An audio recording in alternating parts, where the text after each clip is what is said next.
Hadirin jamaah Jumat yang dimuliakan Allah Subhanahu wa ta'ala. Di awal khutbah setelah menyebut nama Nabi Muhammad sallallahu alaihi wasallam, kita sebut nama Nabi Ibrahim alaihissalam. Di antara kisah Nabi Ibrahim masuk ke rumah berhala. Beliau hancurkan berhala-berhala. Setelah dia hancurkan berhala-berhala yang kecil, dia ambil kampak, dia gantungkan di leher berhala yang besar. Setelah itu dia pun pergi. Lalu kemudian pada petang harinya, penyembah-penyembah berhala datang dan melihat puing-puing berserakan hancur di atas tanah. Mereka menangkap Nabi Ibrahim alaihissalam. Mereka bertanya kepada Nabi Ibrahim, "A anta fa'alta hadza bi alihatina ya Ibrahim?" Apakah engkau yang melakukan ini wahai Ibrahim? Nabi Ibrahim menjawab, "Bal fa'alahu kabiruhum hadza." Yang melakukan ini bukan aku, tapi yang melakukan ini adalah berhala yang besar. Fas'aluhu in kanu yantiqun. Kalau kalian tidak percaya, maka tanyalah berhala-berhala itu kalau memang mereka bisa berbicara. Apa yang sedang diajarkan Nabi Ibrahim?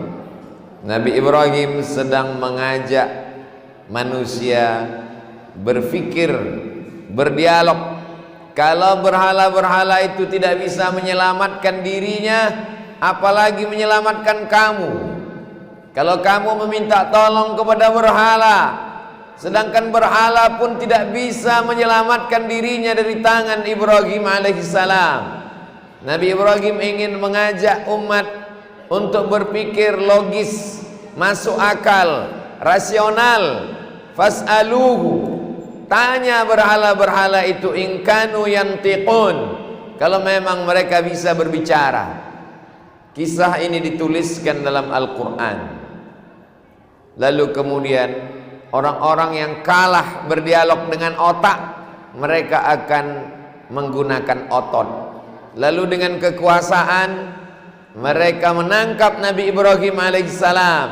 Mereka berkata, "Harriquhu", bakar dia, matikan dia, bunuh. Hari ini orang yang kalah berdialog dengan otak tidak dibunuh fisiknya, tapi dibunuh karakternya, dibunuh dirinya di depan orang banyak dengan bully dan caci maki. Apa bedanya dengan zaman Nabi Ibrahim alaihissalam? Nabi Ibrahim setelah itu kemudian diikat dan dibakar. Ketika itulah mukjizat datang. Pertolongan Allah itu selalu datang di akhir cerita.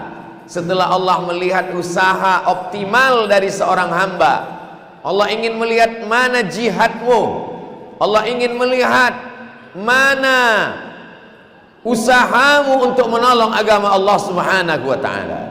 Lalu apa kata Allah kepada api yang berkobar?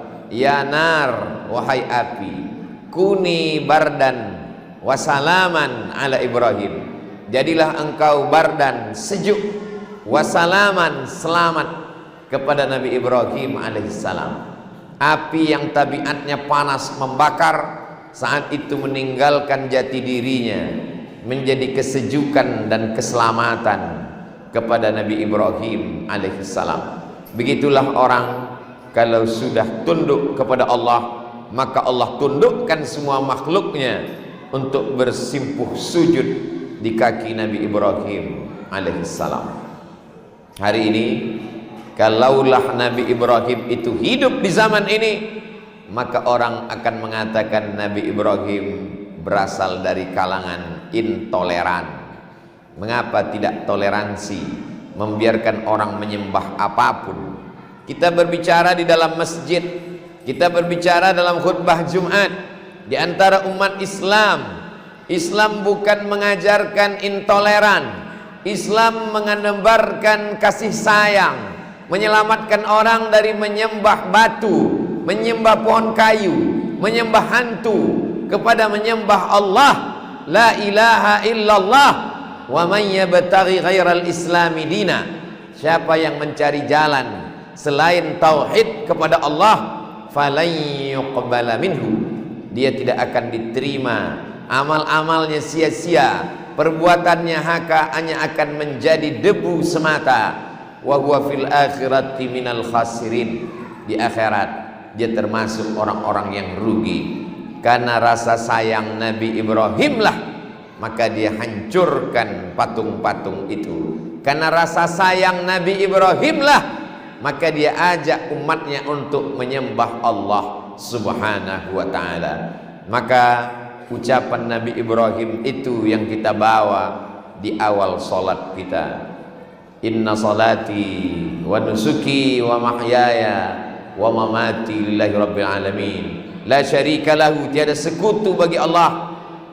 Wa bidzalika umirtu, aku diperintahkan untuk melakukan dan mengucapkan itu. Wa ana minal muslimin, aku muslim, aku hanya berserah diri kepada Allah, aku hanya takut kepada Allah, aku hanya meminta kepada Allah, aku hanya berdoa kepada Allah subhanahu wa ta'ala. Hari berganti, musim berubah, sampailah masa berikutnya. Yang datang adalah Nabi Musa alaihi salam. Ketika itu semuanya mempertuhankan Fir'aun. Dia dengan lantang dan gagah berkata, ana rabbukumul a'la, aku adalah Tuhan yang paling tinggi di antara kamu semua. Sampai akhirnya ada seorang perempuan lemah, tukang sisir rambut, keluarga Fir'aun. Dia berkata bismillah, atas nama Allah. Ternyata di zaman apapun selalu ada mata-mata yang cari makannya dari bohong dan dusta. Dia laporkan itu kepada Fir'aun. Ada orang yang tidak mempertuhankanmu, dia menyebut nama Allah. Maka perempuan itu ditangkap. Yang dia dianiaya bukan dia. Kalau dia yang disiksa, dianiaya, dia tahan. Dinyalakan api yang besar, dihidupkan kuali yang besar dengan minyak yang sangat banyak, dimasukkan anaknya satu persatu. Ada orang yang tahan ketika dirinya dianiaya, tapi keluarganya tidak tahan, anaknya tidak tahan, sepupunya tidak tahan.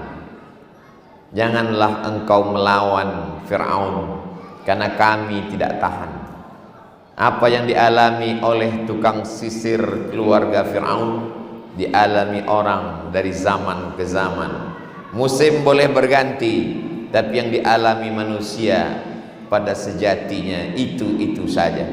Tapi dia kuat, dia tegar, sampai pada akhirnya satu persatu anaknya itu dibakar hidup-hidup, dan pada puncaknya dia pun disiksa dengan kematian yang mengerikan. Apa balasan Allah subhanahu wa ta'ala saat Isra dan Mi'raj? Nabi Muhammad sallallahu alaihi wasallam mencium harum bau semerbak yang luar biasa. Subhanalladzi asra bi'abdihi, maha suci Allah yang memperjalankan hambanya lailan, suatu malam, minal masjidil haram, dari masjidil haram, ilal masjidil aqsa, ke masjidil aqsa, alladzi barakna haulahu, kami berkahi sekelilingnya, linuriyahu min ayatina, kami ingin memperlihatkan tanda-tanda kebesaran kami. Kalau Allah memperlihatkan surga, biasa. Kalau Allah memperlihatkan neraka, biasa. Kalau Allah memperlihatkan lauhil mahfuz, biasa. Kalau Allah memperlihatkan al-baitul ma'mur, biasa. Karena itu semua memang makhluk-makhluk yang besar. Tapi ketika Allah menyampaikan harum semerbak, hanya makam seorang perempuan yang biasa-biasa saja, perempuan yang lemah, perempuan yang dijadikan sebagai simbol penderitaan, tapi dia hebat, gagah, perkasa, mempertahankan imannya demi mempertahankan menyebut nama Bismillah. Hanya karena kata Bismillah yang keluar dari mulutnya, hanya kata Bismillah dari lisannya, anak-anaknya mesti mati, dia pun mesti terbakar dalam kobaran api yang dahsyat. Tapi Allah ingin mengangkat derajatnya sampai-sampai Nabi Muhammad sallallahu alaihi wasallam bertanya kepada Jibril alaihissalam, bau harum semerbak apa ini Jibril? Apa yang amat sangat mengharumkan ini? Jibril menjawab, itulah seorang perempuan yang mentauhidkan Allah subhanahu wa ta'ala. Hari berganti, musim berubah, cerita dunia pun sebenarnya itu-itu saja. Sampailah zaman Nabi Muhammad sallallahu alaihi wasallam. Ada satu suku, nama berhalanya Naham. Mereka menyembah Naham. Lalu kemudian datang sahabat Nabi bernama Abi Dzar Al-Ghifari dari suku Bani Ghifar. Bani Ghifar terkenal dengan perampoknya. Semua orang-orang yang lewat di kampung mereka tidak ada yang lepas dari kejahatan Bani Ghifar.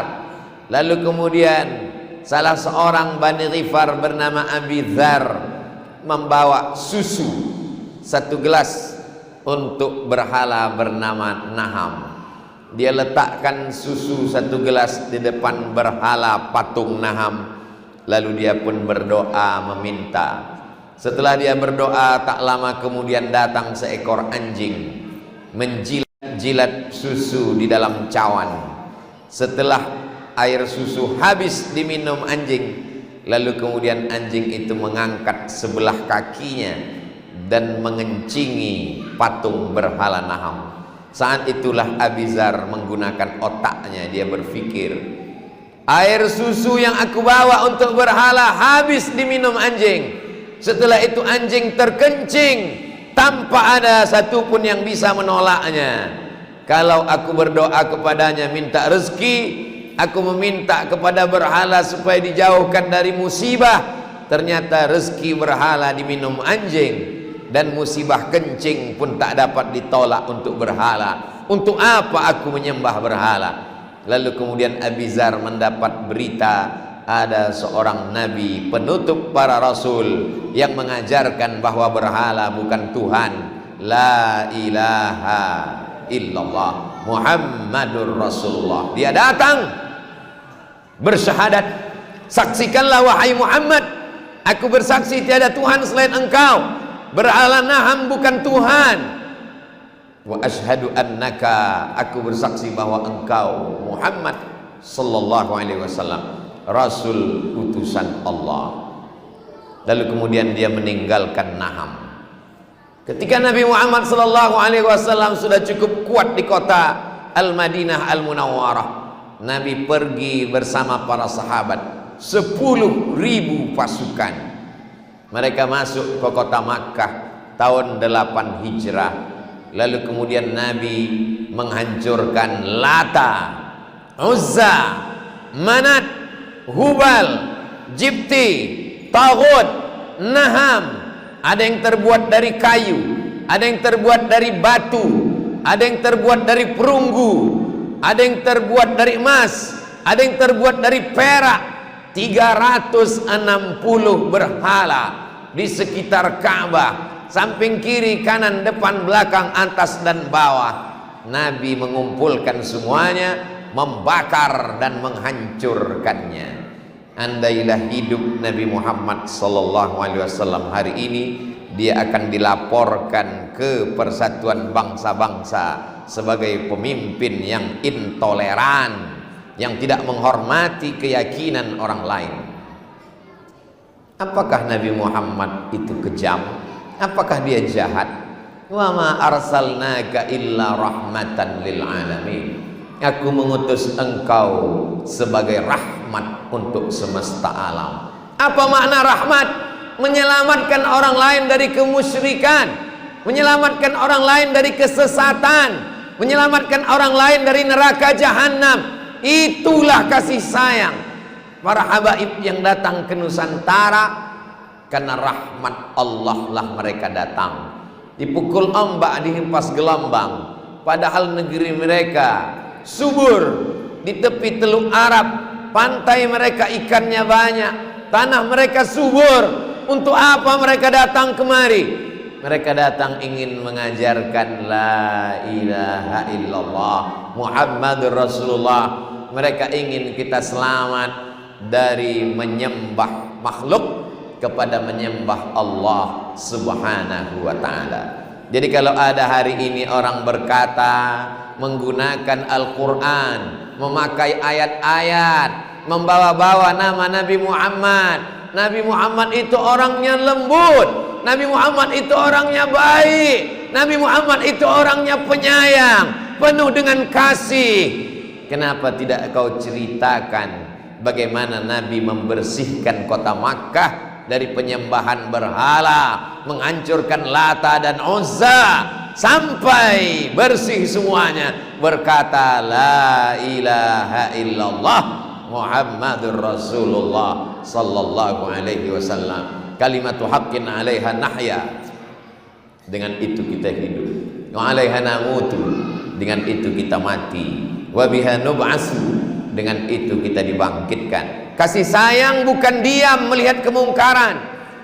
Khamar mungkar, judi mungkar, zina mungkar, tapi ada yang lebih mungkar daripada zina, ada yang lebih mungkar daripada khamar, ada yang lebih mungkar daripada prostitusi. Apa dia? Mungkar mempersekutukan Allah. La tusyrik billah, jangan kau persekutukan Allah. Inna syirka la zulmun azim. Mempersekutukan Allah adalah perbuatan mungkar yang paling besar di antara semua kemungkaran. Man ra'a minkum mungkaran, siapa di antara kamu yang melihat kemungkaran, falyughayyirhu biyadihi, robahlah dengan tangan. Kalau kau punya kekuasaan, pakai kekuasaan kau untuk menolong hamba Allah supaya menyembah Allah. Fa illam yastati, kalau tidak sanggup, fa bilisani, gunakan lidah, pakai lisanmu untuk mengajak orang ke jalan Allah. Fa illam yastati, kalau tidak sanggup, fa biqalbi, kau pengecut, kau penakut, cukup diam saja. Hari ini orang tidak sadar dengan kepengecutannya. Jiwanya sebetulnya takut, ngeri, cemas. Bukannya diam, malah membela kebatilan. Kalau tanganmu belum sanggup untuk menolong yang hak, maka jangan bertepuk tangan melihat kebatilan. Begitu pesan Syekh Muhammad Mutawalli Asy-Sya'rawi. Kalau mulutmu belum sanggup lantang untuk menunjukkan ini batil, ini benar, maka jangan gunakan lisanmu untuk mendukung kemungkaran. Karena sampai masanya nanti kau akan diminta tanggung jawab di hadapan Allah. Inna sam'a, pendengaran, wal basar, penglihatan, wal fuad, hati dan pikiran, kullu ulaika kana anhu mas'ula, semua akan disoal, semua akan ditanya, semua akan diminta tanggung jawab di hadapan Allah Subhanahu wa ta'ala. Kalau kau tak sanggup menolong kebenaran, menolong yang hak dengan kekuasaanmu, dengan lisanmu, dengan tanganmu, kau hanya bisa diam dengan hatimu, sesungguhnya engkau adalah selemah-lemah makhluk. Wa dzalika at'aful iman, yang paling menyedihkan, sudahlah tak sanggup menolong kebenaran, malah mensupport, memberikan dukungan kepada kebatilan. Siapa yang kau cari? Keridhaan siapa yang kau minta? Kau hanya ingin menyenangkan hati orang banyak. Wa in tuti aktsara man fil ardi yudilluka an sabilillah. Kalau kau ikut kebanyakan manusia, mereka hanya akan menyesatkanmu dari jalan Allah. Silakan hidup dengan cara Namrus memusuhi Ibrahim. Silakan hidup dengan cara Fir'aun memusuhi Musa. Silakan kau hidup dengan cara Abu Jahal dan Abu Lahab memusuhi dakwah Sayyidina Muhammad sallallahu alaihi wasallam. Toh pada akhirnya semua akan mati. Namrus mati, Fir'aun mati, Abu Jahal mati, Abu Lahab mati. Nama-nama itu diabadikan dalam Al-Quran sebagai iktibar pelajaran bagi manusia di akhir zaman.